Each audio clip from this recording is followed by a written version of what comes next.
19 मई दिन रविवार। ईरान के राष्ट्रपति इब्राहिम रईसी और विदेश मंत्री अमीर अब्दुल्लाहियान समेत 9 लोगों की हेलीकॉप्टर दुर्घटना में मौत हो गई थी।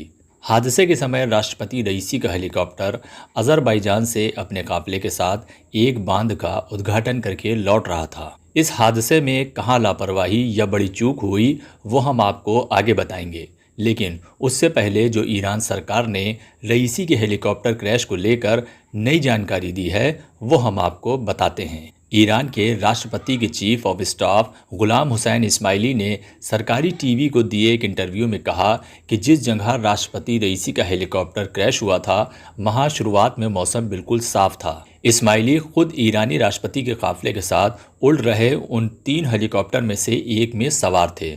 उन्होंने बताया कि 19 मई को दोपहर करीब 1 बजे तीनों हेलीकॉप्टर ने उड़ान भरी। उस समय मौसम बिल्कुल सामान्य था।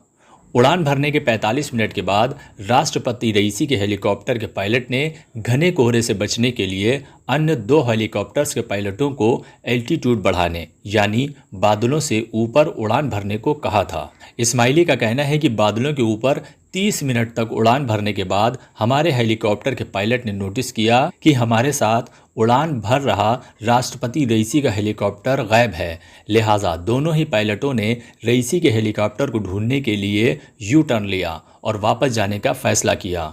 उन्होंने ये भी बताया कि रेडियो ट्रांसमिशन के जरिए राष्ट्रपति रईसी के हेलीकॉप्टर से संपर्क करने की काफ़ी कोशिश की गई, लेकिन कोई भी संपर्क नहीं हो पाया।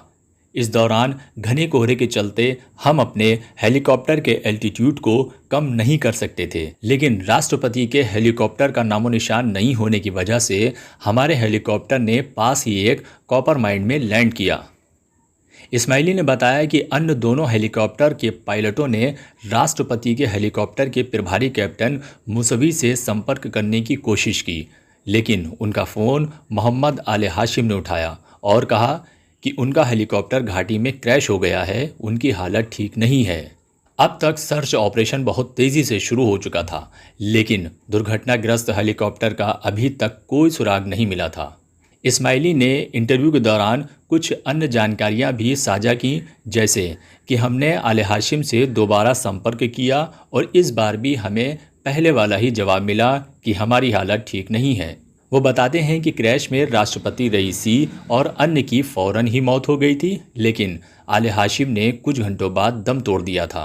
ईरानी मीडिया रिपोर्ट्स की माने तो हेलीकॉप्टर क्रैश का शुरुआती कारण ख़राब मौसम को बताया गया है। कहा यह भी जा रहा है कि यह हादसा घने कोहरे की वजह से हुआ है।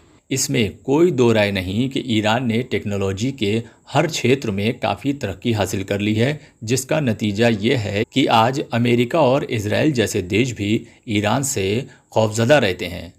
लेकिन अब सवाल ये है कि राष्ट्रपति की यात्रा में ईरान सरकार ने लापरवाही से काम क्यों लिया।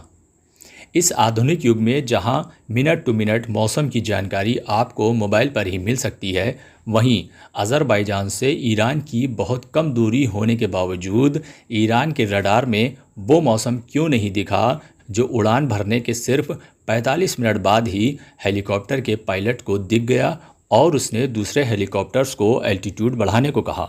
आपको बता दें कि जिस हेलीकॉप्टर में राष्ट्रपति रईसी सफ़र कर रहे थे वो अमेरिकन कंपनी द्वारा बनाया गया बेल 212 मॉडल का हेलीकॉप्टर है, जो इससे पहले भी कई बार हादसों का शिकार हो चुका है।